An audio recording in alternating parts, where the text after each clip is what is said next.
the business of feedback. I'm Bo Bandy, CMO at Alchemer. And on this podcast, we talk about all things CX, customer feedback, and how that impacts our customers' businesses. I'm joined today by Ryan Tamminga, SVP of Product and Services here at Alchemer. Ryan has had an amazing career covering, honestly, all things.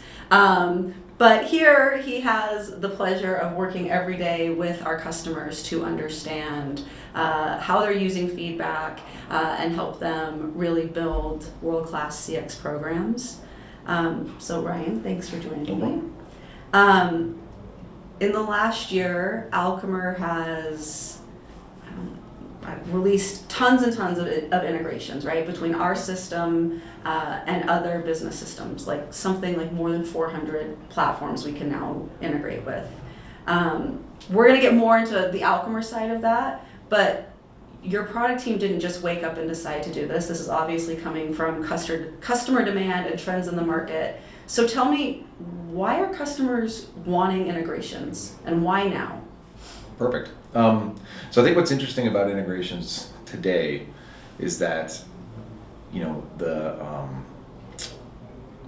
reliance that customer-facing teams have on the systems that support them has become the way that they actually go engage their customers, right? Whether you're in the contact center and you have something like Zendesk, or if you're in marketing and you have a marketing automation platform like HubSpot or Pardot, you know, these systems really run how your teams engage. Customer feedback, without tying into all of the data that exists within these systems, tends to be a little one-dimensional. And using integrations to be able to supplement the data on top of the information that you're capturing allows you to really think about the level of depth that you get out of that feedback. And on the other side of that is, I think, coming out of the economic conditions of the last couple of years, you know, the teams are being asked, and it's pretty cliche, but to do more with the same. And in order to do that, what you've really got to leverage is the power of all of the information and all of the processes that are built in these applications that run your team. And so how do you start to seamlessly start to wire these things better together to give your teams more power, more control, more time back to focus on what they want to be doing, which is analyzing the data instead of capturing the data, as well as, you know, trying to figure out how to be more specific to the customers that are sharing that feedback with you. I love that. Because you're right, like capturing the data is not all that interesting, right? But what it tells me, that's where it gets really meaningful. So what are kind of, if you think about, you know, you mentioned a lot of value in integrations, what are kind of the core benefits of integrating? And maybe, well, let's start there. What are the core benefits of integrating? When I think about integrations, right, that's a pretty blanket umbrella term for a lot of different use cases.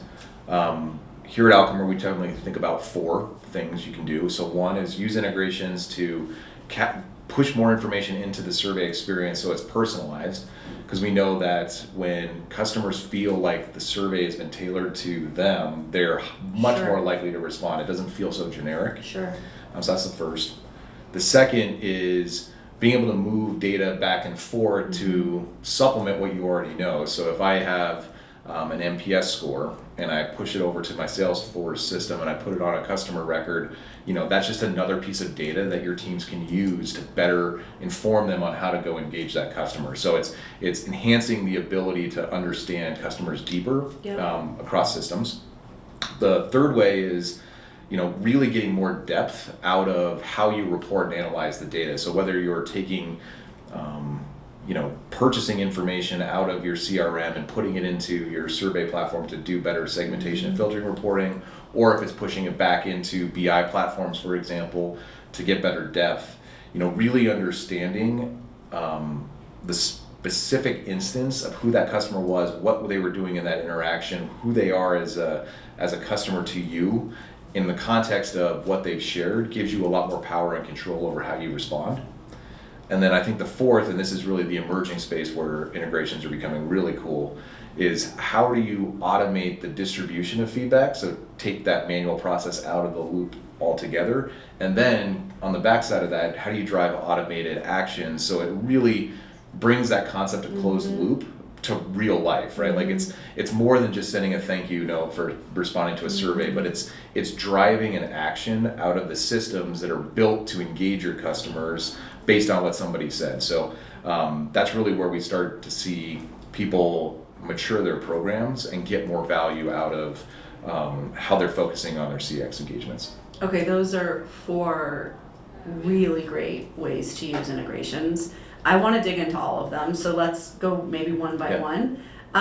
So let's start kind of with the first one and how you would use an integration to make the experience more personalized. Perfect. So I think as I go through the 4 and we talk about them in kind of specific cases, I'll use a common use case across all of them. Bonus points if it's a real life example. I only have real life. All right, okay. So let's say we're an online apparel retailer, and we only sell our clothes via an iOS app, an Android app, on the web. We don't have a brick and mortar storefront, so it's a very digital transactional experience. And the only time these customers would ever talk to that business are through a customer contact center. Whether they have questions about the order or the fulfillment, or maybe there's a return problem. Let's focus on the biggest cost driver of that business, which is returns. Right? Okay. It drives the most amount of what they hypothesize is negative customer sentiment, because people, when they buy something, want it to work. Yep. It also drives a significant cost back in the business in terms of having to process the order first off, but also what that does to the sale, what that does to repeat sales, what that does to the logistics expense of things. So if I think about how I'm going to go figure out what do I need to go do to improve the return experience, first and foremost, if somebody returns a product and you want to understand more about why they returned it, if the survey says, hey, customer 1, I'm really sorry that you had to return your product. Please tell me why, right? It's going to feel really generic, and people are going to go, well, they don't really care about my opinion. They're just trying to blanket what they're trying to understand. Right. But if the survey comes back to me and it says, hi, Bo, we're so sorry you had to return your pair of jeans you bought on this date. We'd really love to learn more about why they didn't fit in the first place. If you could give us some specific examples for this specific pair of pants on why they didn't fit or why you returned them, we'd love to understand. It's going to feel like they took the time to get to know you and what you did, and they're asking about the specific context of that customer experience, and you'll be much more likely to fill that survey out. And so the integration concept there is, I know who you are because you made a purchase. I've got that record of a transaction in a system like an ERP, or maybe it's a CRM or something. If I can pull that information into your survey platform or onto the survey itself, it automates the ability to take a kind of standardized templated survey for returns and customize it to an individual customer, that experience, and the product they purchased. So if I'm a customer of, Built or Fabletics, right? These no retail store, but that's where I get all my athleisure. My return survey might say really specific to whatever that is. And the way Built is going to make that happen is because they're going to, on the back end, connect Salesforce or whatever their system is to Alchemer, and that just pull those fields in from the customer side. It's that personalized. I have a customer ID that I know. I'm going to look the customer ID up in that system, and I'm going to tell it to pull these 5 fields over, put them into the survey. Amazing. And I can use it to kind of put context into that survey itself. And to your point, it feels so much better as a consumer, right? That they actually know me, right? Fabletics knows that I bought the tall leggings, right? Correct. That's cool. So the next scenario you talked about is moving data to sort of kind of supplement what you know and don't know. Right. So if what you were trying to figure out is there a customer segment that's more likely to return product? So for example, if I knew that I've got loyalty members for brands, if there's a specific loyalty level, and we need to focus on making sure this segment is the most happy because they have the most propensity to have repeat purchases, so the kind of the long-term value of that customer is significantly higher than others. What I would want to do is make sure that when somebody answers that return survey and I ask them the question about how is your overall satisfaction with our brand experience lately, I want to make sure I push that back into the system where that reporting on how do I do better customer segmentation is happening. And so it becomes an additional data point that wasn't there originally that gives, again, that next level of depth to understand, yes, you're a loyalty member, yes, these are the purchases you've made, yes, this is the annual spend that you have and what your long-term value of a customer could be. But what you could do within that segment is say, we've got customers that are 10s and we've got customers that are 0s, right? If you think about an NPS scale. And if I'm going to go focus on what do I need to go do to improve the experience for that band, now I have that next level of depth where I can start to segment customers and see specifically what I want to go do to address those pain points in the whole consumer experience to continue to drive repeat purchases. So maybe, tell me if I've got this right. So loyal Marriott Bonvoy person here, right? Like, great, I call because I need to make a reservation, something online's not working. Not only could they see that like I have Gold Elite status, but if they're pulling their survey data into, again, whatever their CRM reservation system is, the person on the other end might also know that I was really unhappy with the cleanliness of my room at my stay in Salt Lake last week. Yeah. And so now they have that data, and then as they're helping me, maybe they mention that, maybe they apologize again for that, like something that as a customer makes me go, oh, they heard me. They can see and they heard me. Is that kind of what you're saying? Like that, yeah. My survey data can go and be shared like across, I guess, all of Marriott. Correct. So I think what it does is it gives, in these systems of record, right, there's a core concept of system of record, it gives another dimension of identity to a customer that makes it easier for you to be more specific in your action. I mean, I love this concept because it sort of removes the silo in the organization, right? Totally. And like maybe gives more human context to everybody. For sure. Certainly would make it easier to get closer to your customer. Well, and I think the problem that all CX teams face is focus, right? Sure. There's lots of things you can go do. Sure. Like, I think there's enough anecdotal stories within customer experience of brands that just solving those themselves would make a difference. Yeah. But when you want to go beyond kind of the anecdotal stories, you need to have that depth of information in order to make a difference. And so being able to do that by putting feedback onto something that's specific and start to cohort those individuals gives you the control over your data in a way that allows you to really focus on the things that are going to make a specific business impact. And you can prove return on that investment. You can ask for additional resources if you need so, because you can tie it back to what it's going to do to the business down the road. But it's that level of depth that I think is super important. I mean, I love it for that depth and like what it enables from a CX strategy, but also you don't lose the detail that's so important to the customer, right? Like, because from a CX standpoint, if I take my Marriott analogy, right, and I can come back and say, hey, this cohort of customers that have had this type of complaint, here's how they go on to like, continue to be loyal or not. Like, here's what happens and how that impacts the business. But again, at the individual level, like we've had an impact too. So awesome. I could talk about that one probably all day. Let's talk about the next one on your list, which was depth of reporting and the insights that integrations can enable. So again, I think as you're thinking about pushing and pulling data back and forth, having the depth of metadata on the response, for example, if you're capturing a single response, back to the return example, lets you focus on things like, is my problem a specific product line? Is it a specific product within that product line? Is it based on a specific shopping experience or location? Do I see a certain customer segment that's more impacted than others?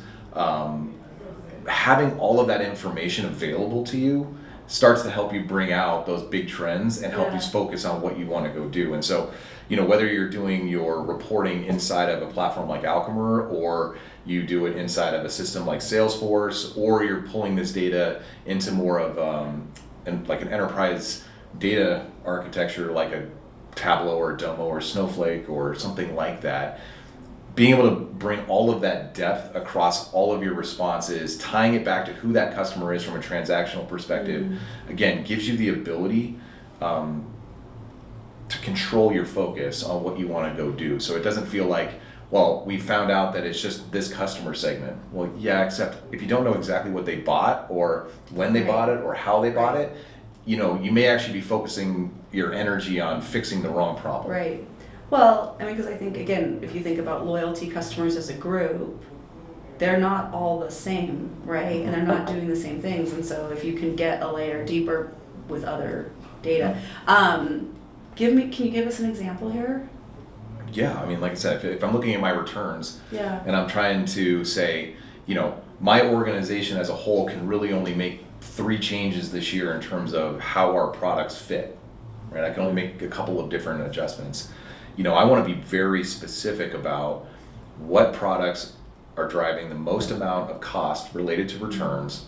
How does that impact future sales and future value of my customers? Yeah. If I don't have the depth of that product line, specific product, how that product was purchased, and tie that back to how the business reacts to it, again, what I could be doing is making a change that's not going to make a long-term impact, right? And I think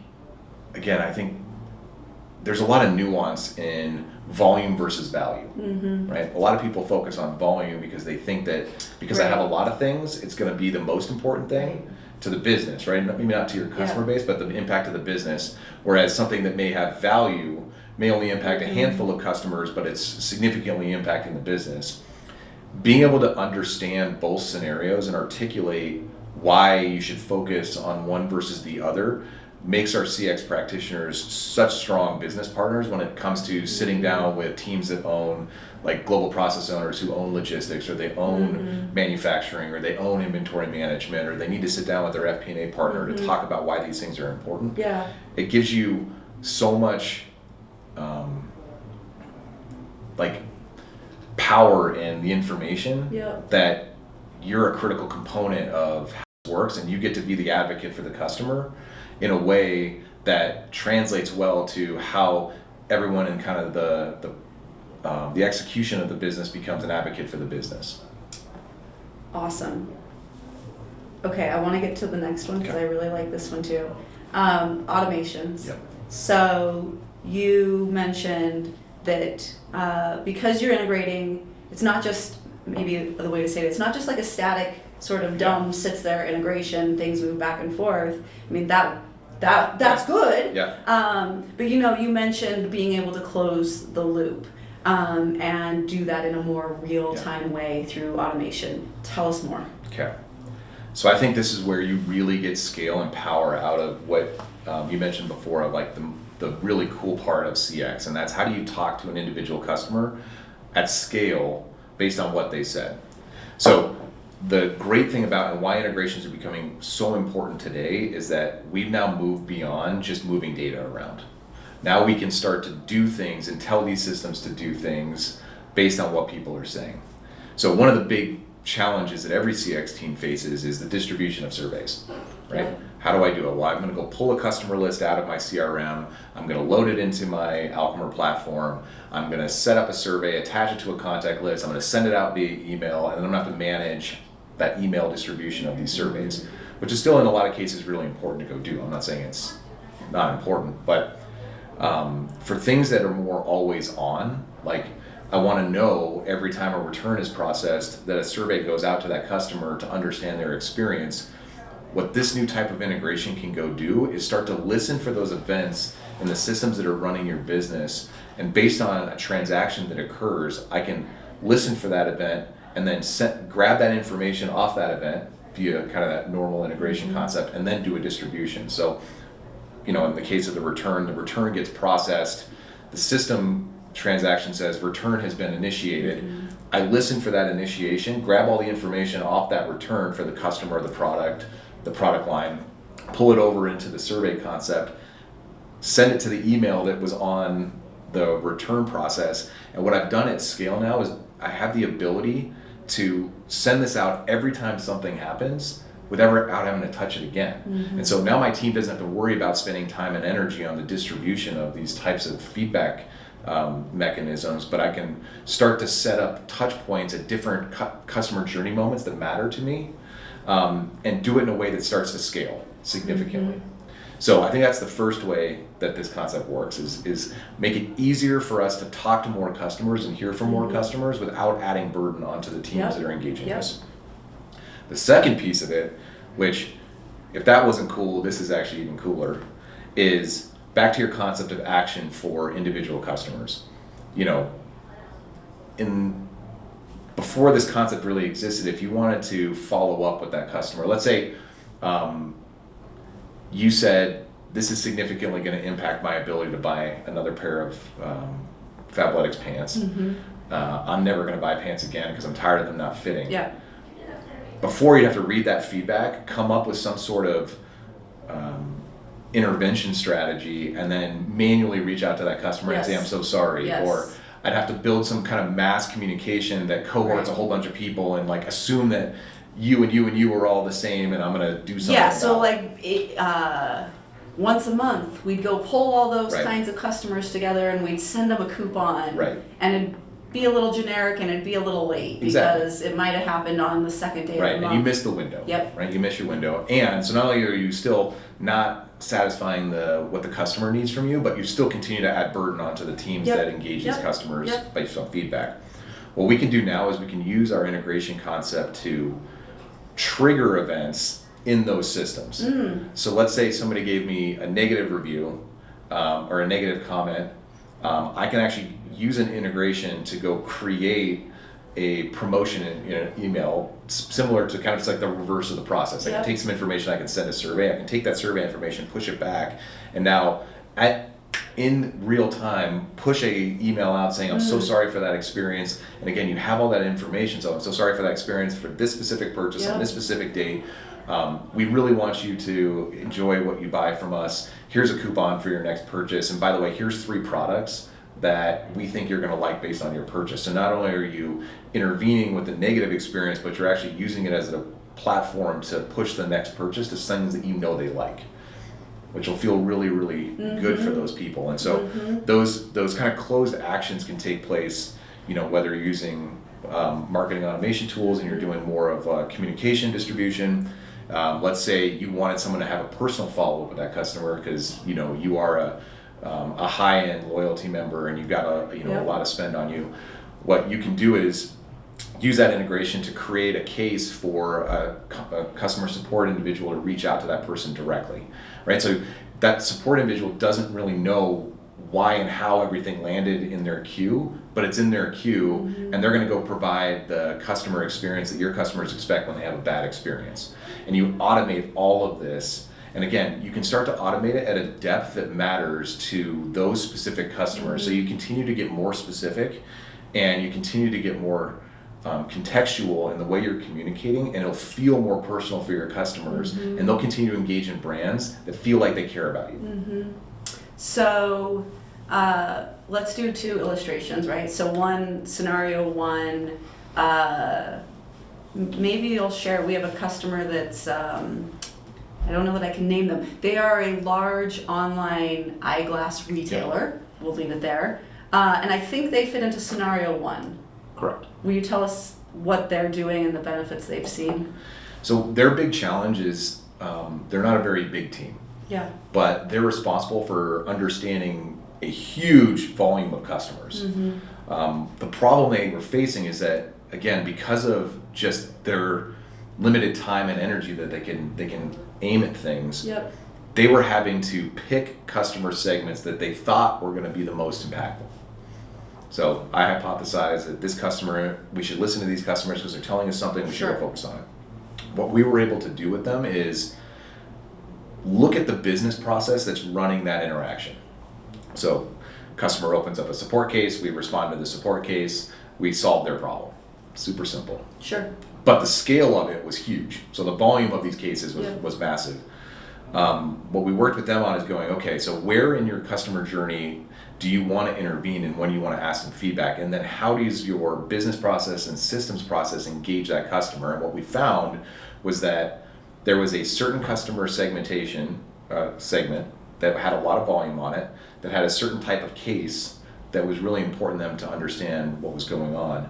And so what we did was we said, okay, how about this? How about every time you close a case or a case gets escalated, which are both transactions in their contact center platform. I think they were using Gladly. Yep, they were using Gladly. We want to go send a survey to that customer. Okay. And so we were able to automate almost 13,000 customer touch points a month. I mean, that they weren't doing before, right? Because right. they didn't have the scale to go do that. And so now they're using automation to go reach more people. And again, bring that data back into Gladly to understand who those customers are, what's going on. They had all of the depth of information that was being passed between our two systems in their reporting. So now they can really focus on those 13,000 customers every month, who they are, what they bought, what the problem was, and they can start to really target what that next action was. And then again, back to closing the loop with those customers, if they were in that cohort of customers that needed an intervention to resolve the problem, they opened the case back up with a specific message that went back to the customer and to go resolve the issue. I think when I heard this story from somebody on your team, I mean, it's amazing, right? Like, it's automated, there's no touching, right? Case is closed, survey's triggered, lands in an inbox quickly. I believe that the team before had been surveying, but it was like, again, kind of to the earlier example, like at the end of the month, it's like a batch send, tell us about your experience. When they moved to this real-time, essentially survey, that they saw their response rates move from a single digit to a double digit response rate, which I think, I mean, huge. We can attest that's huge, right? And when you think, not only is that a huge just, okay, great, we have more responses, but like, those are customers that you're hearing from that you didn't hear from before. Those are customers that are more engaged with your brand, and like, that brand loyalty, right, that you're building there is just fantastic. And the time savings of that, right? Because somebody still had to go and do those things, right? Execute, find the segment, to your point, like craft the emails, like do all the things. Like, the time savings for them is massive. Phenomenal. Again, it was not only the time saving of what they were doing before, but it's also giving the ability to extend and to who they want to go talk to. So not only they've eliminated the limitation of who they can talk to, but they've given the time back to that team to go do the things that really matter, which are hear from more customers, to understand more specific problems to go solve, focus on what they want to go do. And this is kind of a nerdy analogy, but it's really like the difference between a Tony Stark and a Tony Stark when he puts on his Iron Man suit, right? Like, she makes these teams so much more powerful because they're leveraging the technology to let them extend beyond what they can do without it. Yeah.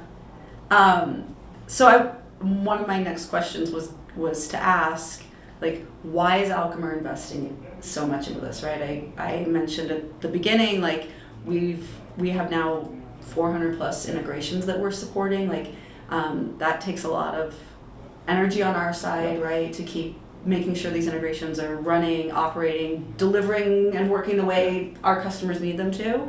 But I think you just told me why, right? All of our customers want to be Iron Man. Who?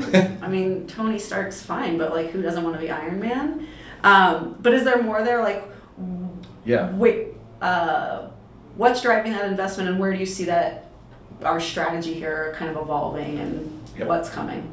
So I think there's kind of three things. So one, like we talked about before, CX teams need to continue to prove the return on investment on what they're doing.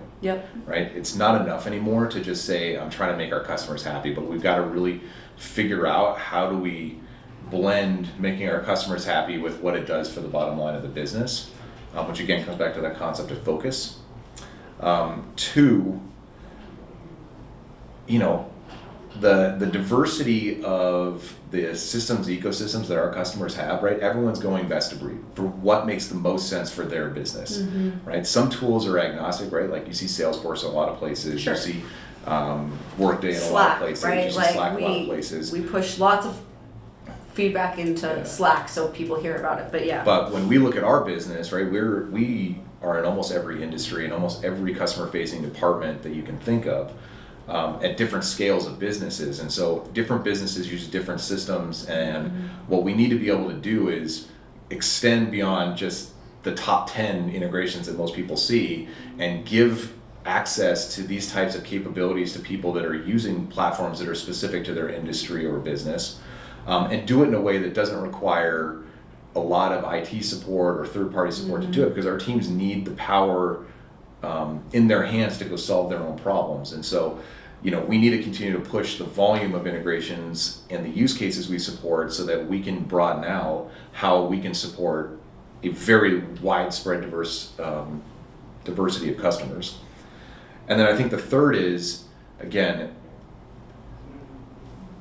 the antithesis of the return on investment is actually how does this improve the bottom line of the business when you focus on CX, and empowering our people to really be value creators within their organizations is the thing that I focus most of my time on. Is how do I help my customers become so important to the business, because they're tying how customers, which is typically, not structured, right? It's not like transactional nature, right? It's like there's a lot of depth and emotion to how people talk about things. How do you translate something that's intangible into something that they can tangibly go do?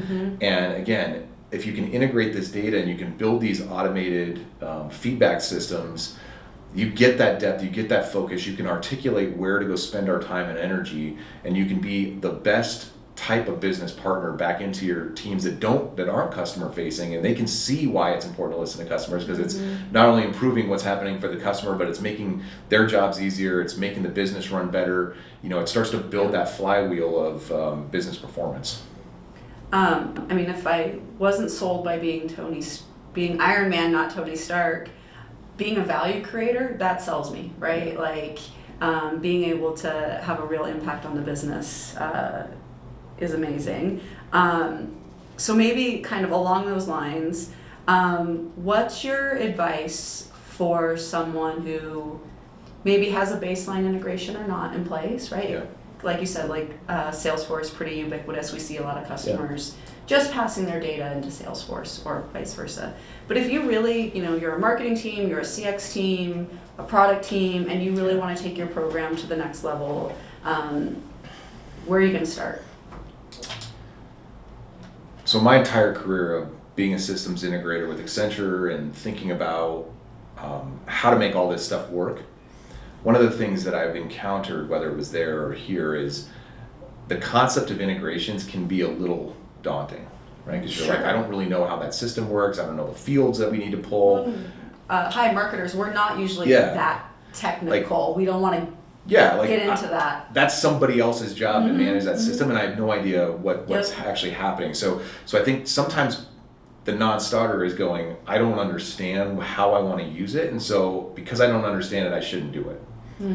The thing I would say to start with is, if you think about the customer journey experience that you built or the business process that you're supporting, what do you want to do, right? Put yourself in your customer's shoes and say, well, I want to listen to this customer because this point of return is a problem for them, and I want to solve that problem. And then you take the next step back and go, okay, who are the teams that support that process? And then, what systems do they use to support that process? And then what do I want to have happen? If you know all of that information, that's where you can tie in your systems administrators. That's where you can tie in, people like our onboarding and implementation teams to come in and have those conversations. There's people who can help solve the technical details for you. But if you have the business requirements and the functional requirements of how you want to go engage, it's easy to go sort out how to make all the connections work. And, again, the way we build our product here is that we want our customers who are in our product every day to be able to use this technology to be effective without having to understand a lot of that complexity on the back end.